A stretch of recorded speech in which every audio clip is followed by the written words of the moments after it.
All right, hope everyone's doing well. This is going to be an overview of last week and where we're heading this week. Before we get into the curriculum, I hope you guys are all doing well. And I also wanted to touch base on what's happening in terms of our acronym PERSIG: political, economic, religious, social, intellectual, and geographic. So, what kind of changes have happened in society over the last couple of weeks? President Trump spoke today, and originally, I think a couple of days ago, he had said um, that maybe this would be over by Easter, which is mid-April. It didn't seem like it was going to be possible. The stock market rallied, and we went from a bear market, which we've talked about in our class, which is a 20% drop. We're closer to 50%, but we had the shortest bear market in the history of the United States because the bear market ended over 3 days. The market rallied 20%, which put us back into bull market territory. However, today, Sunday, President Trump said that we are going to be on lockdown until April 30th at a minimum. So most people think this is going to last maybe through June. No one knows for sure, but political scientists, historians, economists, what have you, are trying to figure this out. So that's where we're at in terms of the pandemic.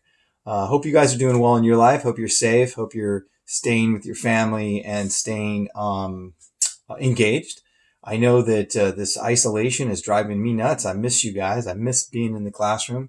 My favorite part of teaching is actually seeing you every day and physically being there in the classroom to engage in learning. So we're doing the best we can. So I'm going to kind of tell you about what's happening now.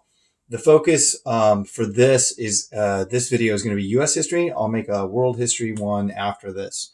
But in terms of U.S. history, we finished World War II, and that wrapped up. And I want you to kind of remember, if you will, and I know I'm not there to teach you, but let's see, we have the Potsdam Conference, and not to get too wonky here, but as World War II wraps up and fascism is defeated, immediately the communist countries, USSR and later China, and then Western Europe and the United States immediately go from being strange bedfellows, if you will, they were fighting against fascism together, to enemies.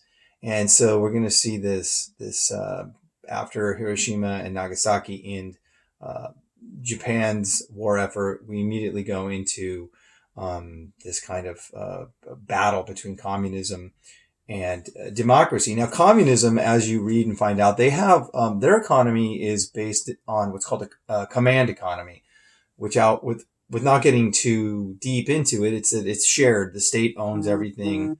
The government owns everything. There is no private ownership of land, and they decide who gets it. It's supposed to be shared. Capitalism, if you remember, is based on Adam Smith's Wealth of Nations, and it's based on competition. So you're going to have some extreme wealthy and some extreme poor groups. Hopefully the middle class will smooth that out. It doesn't always work that way.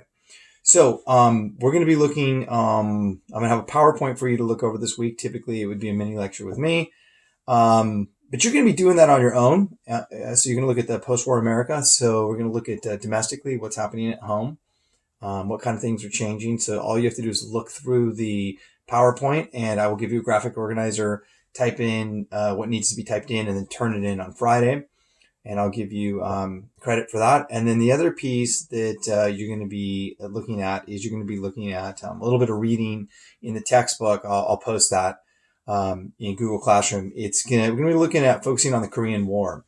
And the Korean War basically takes place from 1950 to 1953.